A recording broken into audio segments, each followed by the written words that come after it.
Sa araw na ito, pag-uusapan po natin at benefits of life insurance. If you missed my first episode about the 3 types of insurance that you should know before you buy, please nasa link na lang ng comment section ko, panoorin nyo na lang po or sa description section ko, panoorin nyo na lang. Okay, ano po yung mga benepisyo?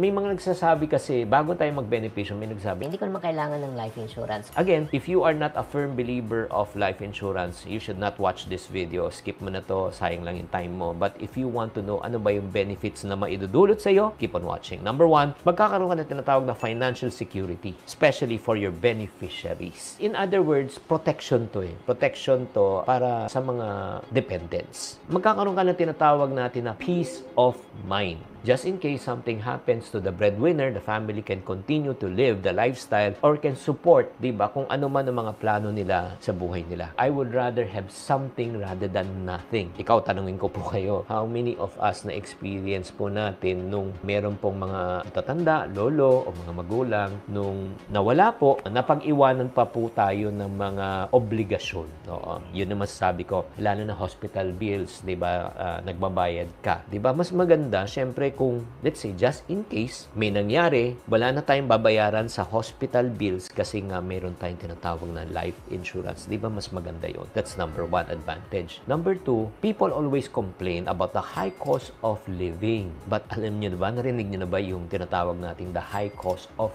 dying? O paano naman po yung funeral, burial expenses? Di ba in reality, pag ikaw ay nawalan ng mahal sa buhay, at during that moment na gulong-gulo ang isip mo, hindi ka makapag-isip ng maayos, minsan there are some people who takes advantage. So, ika nga, papresyuhan ka ng malaki sa wake, sa puninarya, lahat na hindi mo alam. Wala ka ng choice, babayaran mo na. Pero pag meron kang life insurance or meron kang mga plans, makagandahan yan, covered na. Diba? Wala ka nang iisipin. Ang isipin mo lang ay magdalamhati. Diba? That's number 2. Number 3, ang kagandahan din po, pag meron din tayong life insurance, you can also use this to pay off your debt. When you say debt, hindi yung kamatayan, utang. Lalo na, ito lang pakinggan nyo ako mabuti, lalo ng ating mga kababayan na OFW, mga breadwinner po dito, yung bahay na binabayaran, or if not, sasakyan na binabayaran. Ang question ko lang, kumikita ka ngayon, what if naman, wag naman pahintulutan ni Lord, wala ang breadwinner, sino po ang magbabayad ng monthly amortization na yun? Lalo na kung 20 years to pay pa yun. Siyempre, kung di na kayang bayaran, ano mangyari? Marirematayan. So, ano nangyari sa binayad mo dati? Mawawala na rin yan. Alam nyo ba, mayroong isang insurance called MDRP, Mortgage Debt Repayment Plan. MDRP po. Ang mangyayari po sa MDRP, ang ibig sabihin niyan, just in case the breadwinner goes, automatically yung balance ng sasakyan at ng bahay, automatically bayad. Paano ba yun? Kung gusto malaman, talk to your friendly neighborhood na FA. Hoy, may sinabi si Chinky na MDRP daw na automatic magbabayad na daw ng ano ko. Paano ba yan? Kausapin nyo na lang sila. Okay? And then, ang gandahan din po, pagka ikaw ay may insurance and protection,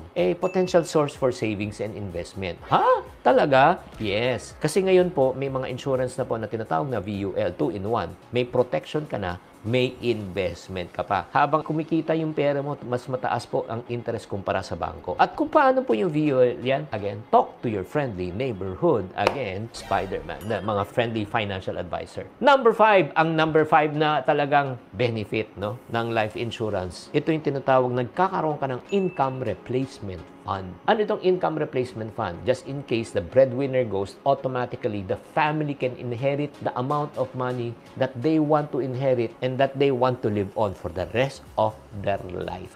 Woo! Grabe! Ano ba yan? Alam mo, I'm a breadwinner myself, so I have already designed a program for myself just in case something happens to me, covered na yung pamilya ko for the rest of their life.